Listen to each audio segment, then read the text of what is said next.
Greetings, one and all. This is Iron Torch 20, and we welcome you to my sort of immediate reaction to Samurai Jack episode XCVIII. And this one was a pretty anticipated one where it was going to be about Jack finding his sword for good. So either way, and just like before, there are going to be spoilers, so if you haven't seen it, then go ahead and watch it. But either way, the episode starts with a flashback to Jack going up this mountain. He's younger, of course, and then you see these kind of ram children following him, which seemed kind of odd that they decided to use rams. I don't really know why. But anyway, they end up going up to the top of the mountain, and it turns out there was a time portal there, and then Jack ended up making it, but then as a final fuck you to him, Aku ends up pulling him out, and then, or blowing up the time portal, and said, that was the last remaining one. Fun fact. And also, I do kind of like that, or just the way Aku is saying that. I mean, he's still the same lovable asshole he's always been. I mean, that was definitely more of Aku being an asshole in a good way.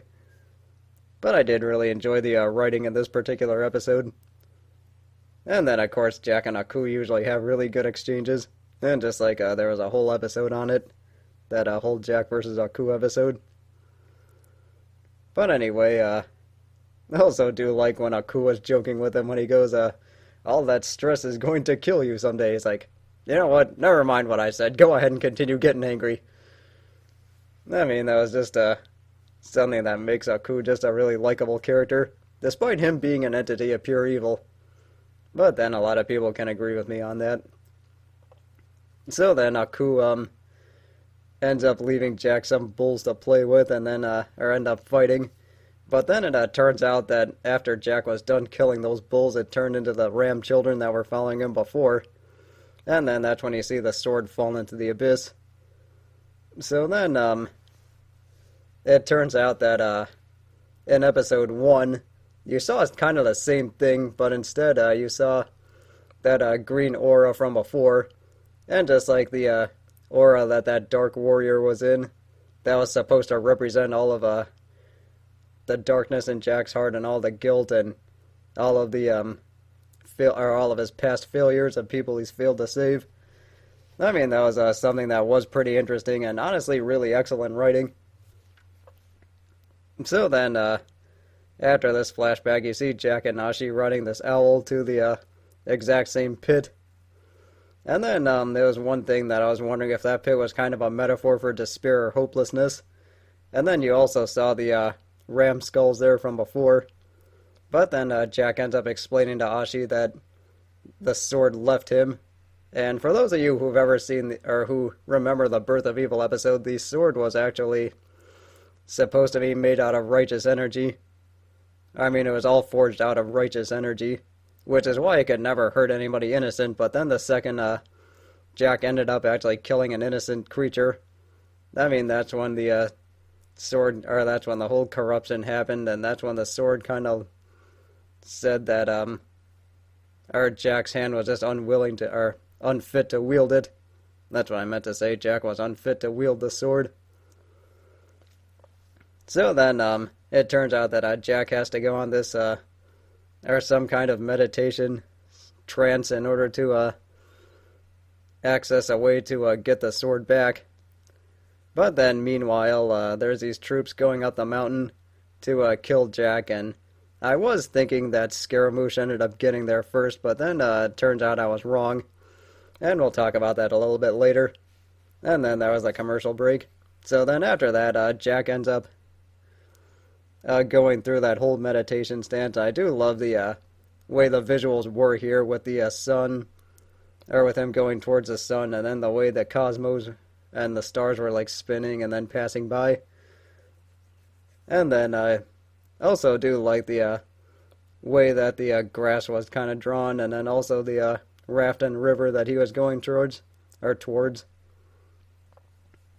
But then I also found something that kind of stood out was how there was just one flower within that whole part of the water. And you had to wonder if that was like some kind of weird metaphor for what Ashi was.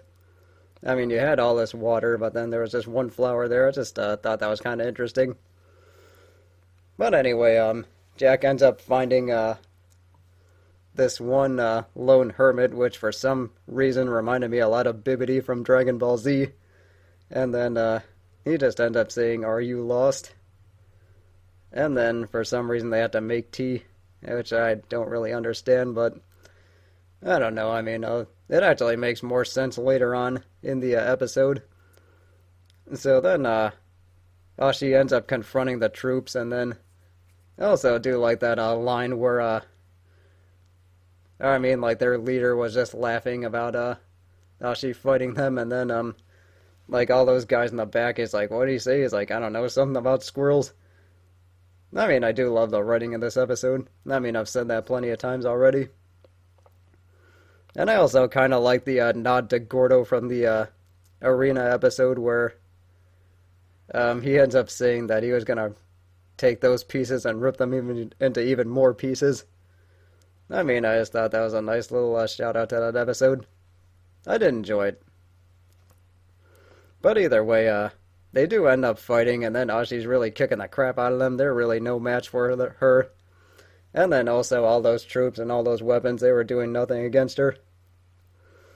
So then you see Jack in this place that actually looked a lot like the tea room from the haunted house episode, which I thought was pretty interesting. And then there was a very odd ritual that they needed to do to make the tea, like you had to wipe or a stick and then, or with some kind of cloth, and then also attach it to like the scooper for like where the water is. And then either way, he ends up serving the tea to the master, but then and then that's just kind of where that ended. And then meanwhile, she's still kicking the crap out of those troops. But then it looks like one guy got away, and then she ends up catching one of the arrows that were meant for Jack, as well as using a rock as a shield against the other arrows. And then it turns out it turns out that was her mother that was the one shooting those arrows. And then this was one that I thought was gonna happen, and then it turns out I was right, that Ashi would have to fight her mother at some point. So then they end up going at it. She ends up having a dagger, and then Ashi has to use a ram horn.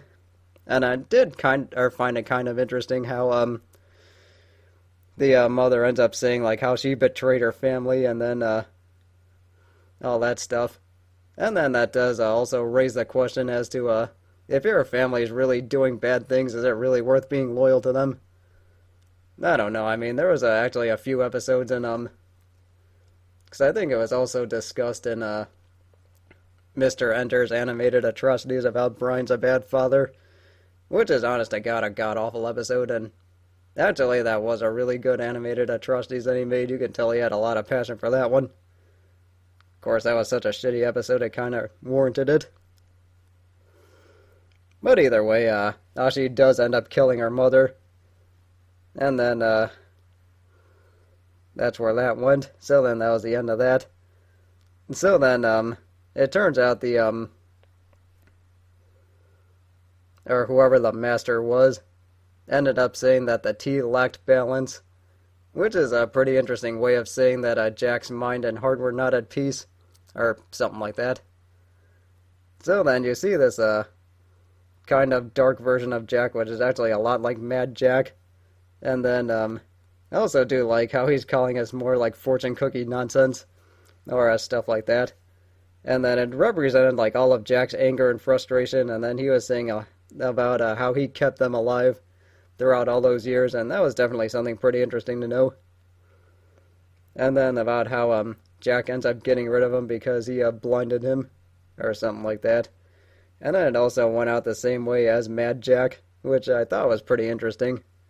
And then it turns out the gods from the Birth of Evil do end up showing up, and then end up giving Jack his sword back, because it turns out that Jack's heart is no longer corrupt, and I mean, now he's worthy of the sword again.